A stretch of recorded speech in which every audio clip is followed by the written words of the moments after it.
My name is Frances Allard, and 3 weeks following my grandfather's burial, my mother dispatched a group text. Family meeting Sunday 3 p.m. Be punctual. No explanation, no warm-up, just a command. And like an idiot, I went. The house appeared exactly as I recalled: tidy shrubs, blue shutters, a porch swing nobody ever utilized. But something felt different the instant I entered. It wasn't the illumination, it wasn't the quiet, it was the setup. My family sat rigidly in the living room with 2 unfamiliar men in pressed suits already present. "Francis," my mother declared with that rehearsed smile she employed at church potlucks and school fundraisers, the one that never touched her eyes. "Meet our family consultants." She motioned toward the 2 men as if they were longtime friends, as though this wasn't an ambush with formal attire. One of them rose to offer his hand. I remained still. I looked at my sister Karen, who gazed into her lap like a reprimanded child, then at my younger brother Mason, whose eyes were crimson but tearless. My stepfather positioned himself by the fireplace, arms crossed like he'd been practicing that stance for weeks. "Would you care for some coffee?" my mother inquired. I placed my leather folder on my lap and crossed my legs. "No, I'd prefer to know why I'm here." "Because we're family," she responded, her voice sticky and artificial, "and your grandfather would have desired us to collaborate." That's when I understood what this was. Not a meeting, not a discussion. It was a pitch, a calculated attempt to make me surrender the one thing they hadn't managed to take while he was living: his legacy. And regrettably for them, I'd arrived prepared. My grandfather Harold Vance wasn't merely the man who raised me.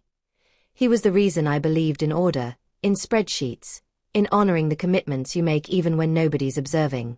He established Vance Materials when he was 27 with a corroded pickup truck and a handshake loan from a neighbor. By the time I was born, it was a multi-state distributor of commercial-grade lumber, insulation, and concrete composites. Every contractor within 5 counties recognized his name. As a child, while my sister pleaded for glittery shoes and Mason played with train sets, I requested to visit the warehouse. I adored the sharp aroma of pine, the buzz of forklifts, the way Grandpa's voice echoed through the steel beams when he walked the floor. When I was 12, he handed me my first ledger and said, "Let's see how your mind handles columns instead of crayons." I was captivated. My mother Denise never grasped it. She preferred nice things, and she preferred them quickly.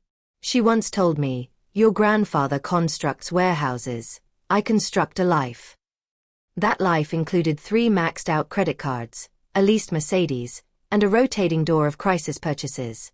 Spa retreats labeled as emotional healing, handbags purchased on clearance, and charity galas for networking. The will was read 2 weeks after the funeral in a wood-paneled conference room that reeked of furniture polish and vintage leather. My mother wore black silk and oversized sunglasses like she'd stepped off the set of a low-budget soap opera. Karen sniffled quietly through the preamble.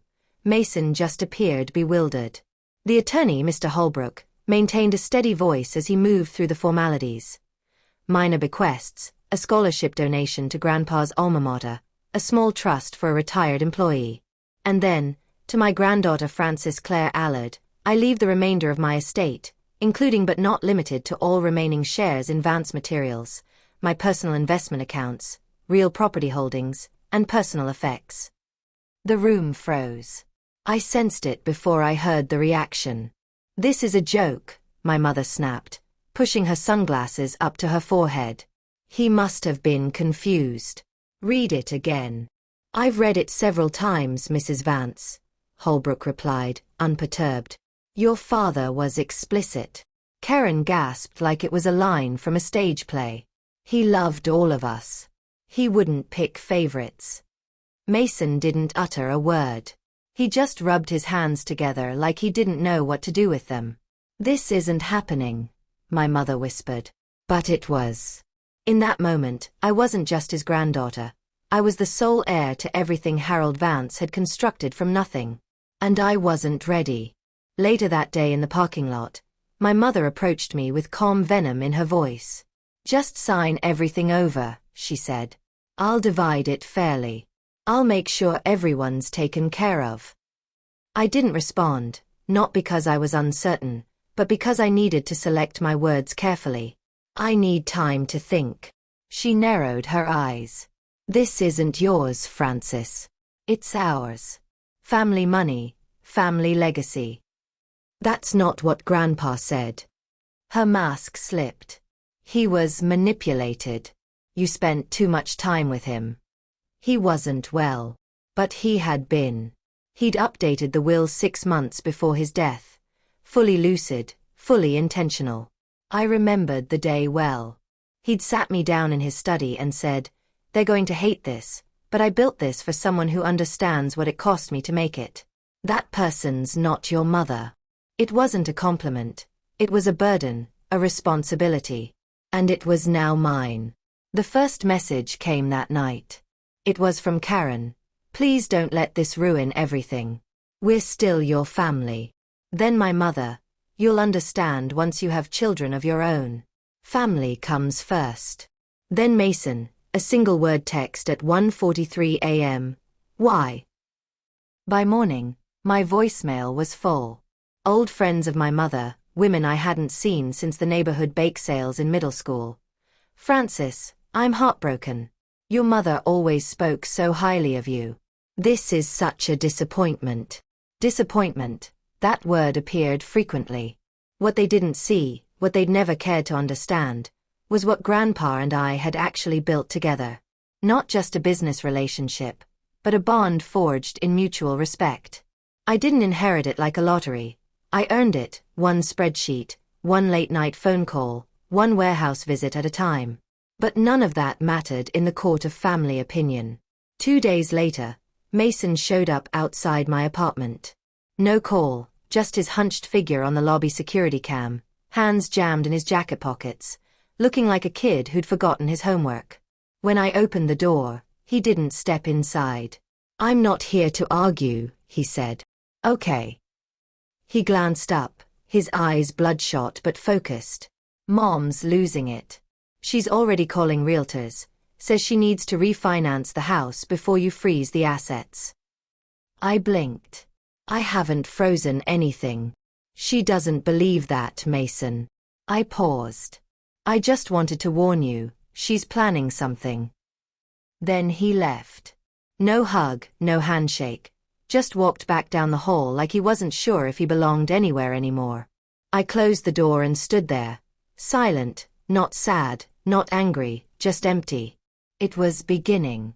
That night, Liam, my boyfriend and the only person who hadn't treated me like an ATM with a soul, brought takeout and held my hand while I stared blankly at my rice. "I want you to meet someone," he said gently. "Her name's Angela Dwyer. She's a probate lawyer, old friend from law school. She's not for a fight unless you need one. She's for protection." I didn't answer, but I nodded. The next morning, I called Angela. We met in a quiet office above a florist shop. No mahogany desks or intimidating glass walls, just plants, natural light, and someone who listened without interrupting. After hearing everything, she leaned back, fingers steepled. "You're already in the middle of a coordinated pressure campaign," she said. "Classic family guilt tactics. But based on the will and what you've told me, you're on firm legal ground." "I don't want to fight them," I said. "I just want it to stop." "Then we prepare," she said. "Just in case. Document every message, every voicemail, every visit. And no signing anything, no matter what they call it." I agreed. It sounded simple until the next message arrived. It was a photo. My mother shopping for patio furniture. "Retail therapy through grief," she captioned it. #self-care. That same day, she texted me claiming she couldn't afford her utility bill. And that's when I started printing everything. The formal invitation arrived in the form of a text message from my mother. "Sunday 3 p.m. house. Let's resolve this. Bring your paperwork." No signature, no emoji, just a time-stamped grenade. Angela didn't like it. "This feels like an ambush," she warned. "It is," I replied, "but I'm not walking in blind." She offered to come. I declined. I need to face them myself, but I want you waiting nearby. One text, she said, and I'll be at the door in 60 seconds. I arrived at exactly 2:59 p.m. The curtains were drawn. The porch smelled faintly of her perfume, which told me she'd been outside earlier, likely rehearsing. She opened the door before I could knock. "Francis," she beamed, hair freshly styled, teeth glinting like a campaign poster. Right on time. Inside, the living room was arranged like a deposition. Karen sat on the edge of the couch, spine stiff, hands knotted in her lap. Mason beside her, eyes down. My stepfather hovered near the fireplace like a bouncer. And there they were, two suited men seated in the armchairs usually reserved for family, legal pads, briefcases, wedding bands on their left hands, smiles too wide. "This is Mr. Hale and Mr. Darnell," my mother announced, gesturing theatrically. "They've graciously offered to help us resolve this unfortunate misunderstanding." I nodded but didn't extend a handshake. I wasn't here to play nice. Only one chair remained available, a high-backed wooden one positioned directly across from them all. Interrogation seating. I sat without a word and placed my leather folder across my lap. "Would you care for some coffee?" my mother asked again, still clinging to her desperate facade of civility. "I'm fine. Let's get to it." Mr. Hale cleared his throat. "We're here today because your family is deeply troubled about the tension this has created. Nobody wants a drawn-out conflict, especially when your grandfather's intention was clearly for the family to remain united." I let the silence linger. "He wrote a will," my mother interjected, her voice sweet and resolute. "And we're not challenging that, sweetheart. But surely you can acknowledge that dividing everything among us would be more peaceful." Harmony wasn't in the will either. Mr. Darnell opened his briefcase, sliding a stack of documents across the table. "This is a voluntary redistribution agreement. You retain a substantial percentage, 20%. The rest returns to the family as was always intended." "Intended by whom?" Karen finally spoke up. "Grandpa was ill, Francis. He wasn't thinking clearly. He thought you'd know what to do." "I do know," I said calmly. "Which is why I won't be signing that." Mason shifted.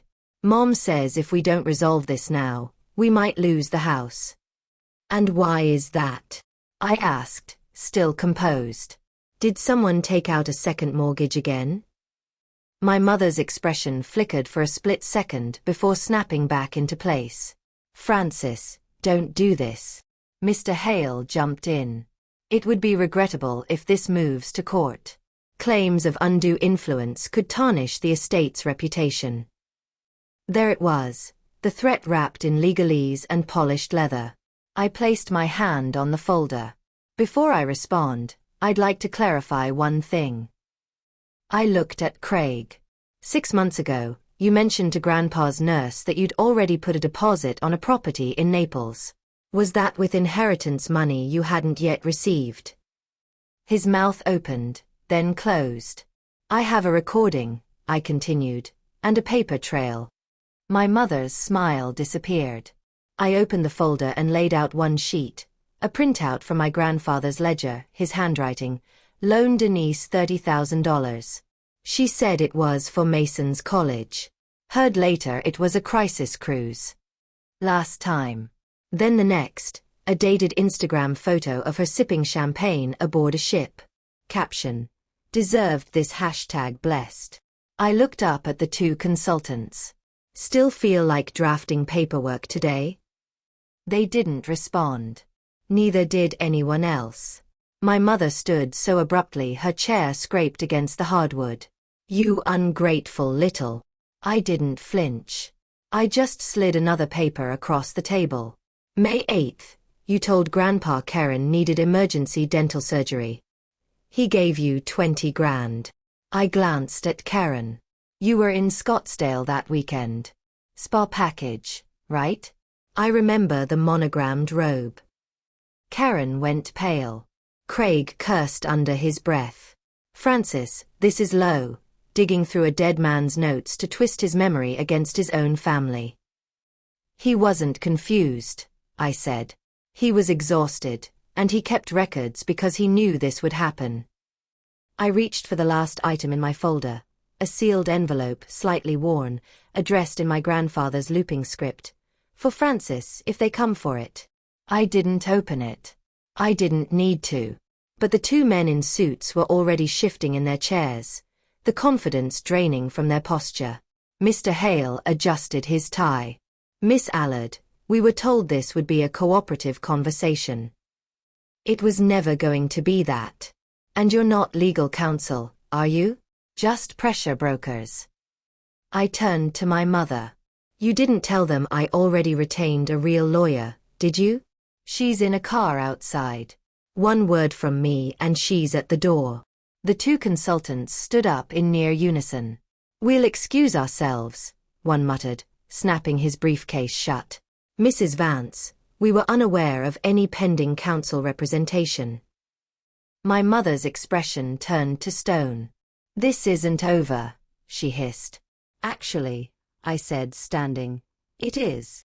I gathered my documents, slow and deliberate. I'm not signing anything. I won't enable your spending, and I won't let you rewrite the past just because the present no longer suits you. You owe us. I owe Grandpa. That's who I'm honoring. Then Mason stood. Everyone froze, even Craig. I didn't know, Mason said quietly, about the cruise or the spa or that you used my name to take money from him. He looked at Mom. You said Francis was selfish, but you lied about everything. Mason, sit down, she snapped. No. The word hit like a bell. He turned to me. Can I come with you? I nodded. Let's go. Craig stepped forward, chest puffed. You little. I raised my phone.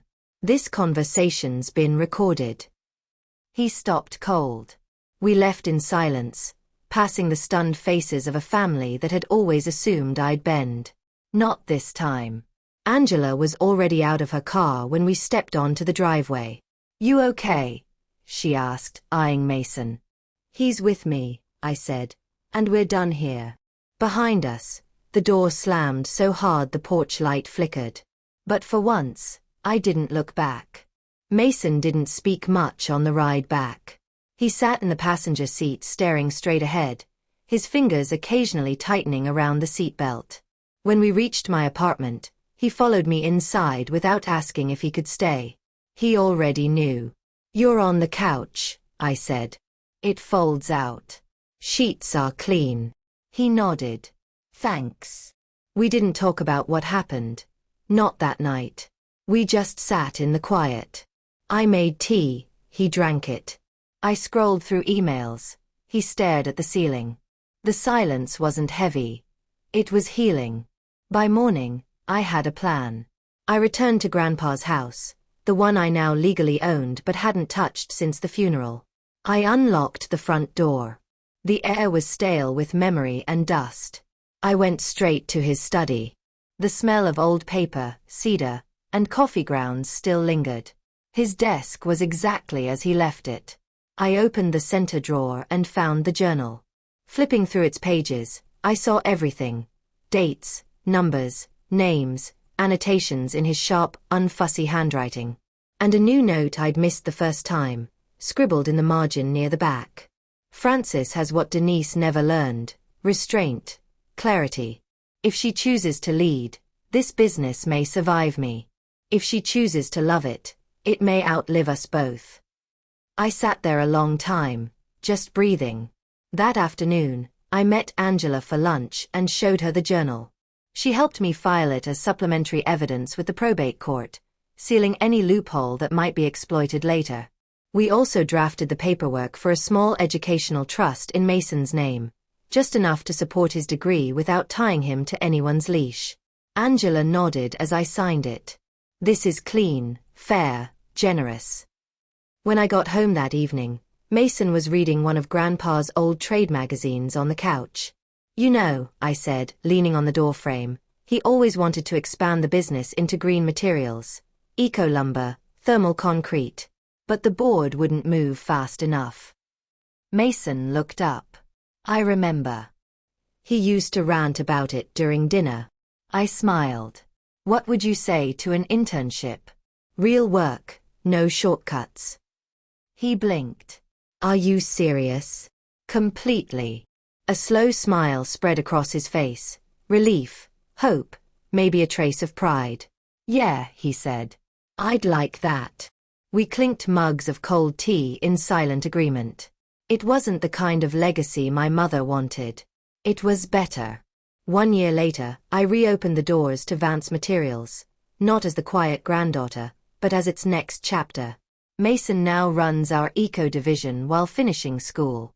He's becoming the kind of man Grandpa used to hope he'd be, quietly capable, steady, focused. Karen reaches out sometimes in small, careful ways. I don't open the door wide, but I don't shut it either.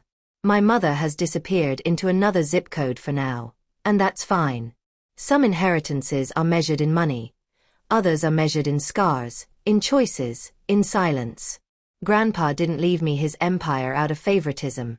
He left it because I was the only one who wouldn't burn it to the ground. In his journal he once wrote, "Frances won't always be loved for doing what's right, but she'll sleep at night." He was right. I do. The wealth he gave me wasn't in stocks or property. It was in clarity, boundaries, strength. And in the end, I didn't just carry his legacy. I built my own.